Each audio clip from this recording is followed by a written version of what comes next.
now obviously you're a trainer, and, you know, we'll touch on, I want to talk about your career obviously, but as a trainer, when you look at sparring today with pro fighters, are you still of that kind of old school mindset in terms of like, we need to go to war in the gym and sparring and preparation? No, I believe that, you know, that was for the time that it was for. In other words, you know, this evolution, you know, as you go along, like back then, no water, you can't drink water. Like now I'm like, you know, how could you like not drink water? You know what I mean? Like think about how many brains were damaged back then because we couldn't drink water. You know what I mean? Like water is essential to the body, you know? So, you know, it's an evolution process. You know, we did what we did back then and we survived and we made it, but we learned the lessons, some of them the hard lessons, so that we could like teach our students now that no, let's look at safety. Let's look at, you know, I'm not saying you're not gonna go in there and crack somebody, but you know, back then if you had a guy wobbling, take him out.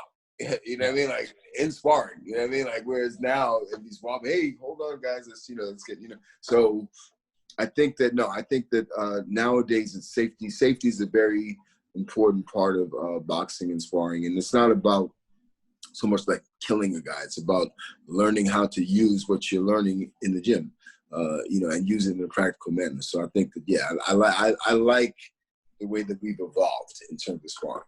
Yeah, because that's like a topic that's pretty talked about nowadays. Is you know, there's still a lot of fighters that, of course, everyone has to like go through those wars in preparation. Yeah, but a lot of people today, a lot of fighters that take some heat for doing it. They post on social media knocking guys out in sparring and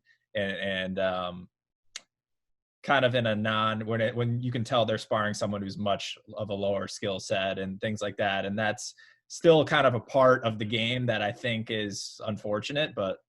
Well, I agree with you on that, because I feel like, you know, if you're in there with someone who is not of your skill set and you know that you're like more dominant than him and you're sparring him, I think that the best thing to do is to work on other things. You know, that's a good time for you to work on your defense. You know what I mean? Like let him throw more of the punches, or maybe you could work on inside fighting, or maybe you could work on, you know, there's always something that you can work on that's going to still allow you to get in there with that guy who's less skilled than you, all right, and still make it so that you gain and he gain. You know, because if you're in there just blasting them out, how are you gaining from that? And how is he gaining from that? You know, that's the argument that I have. I don't see the game. And it's all about gaining. When you're in this sparring, because you want to get the ring time in, true, and the experience of being in the ring, but you also want to develop skills that you're learning on the floor.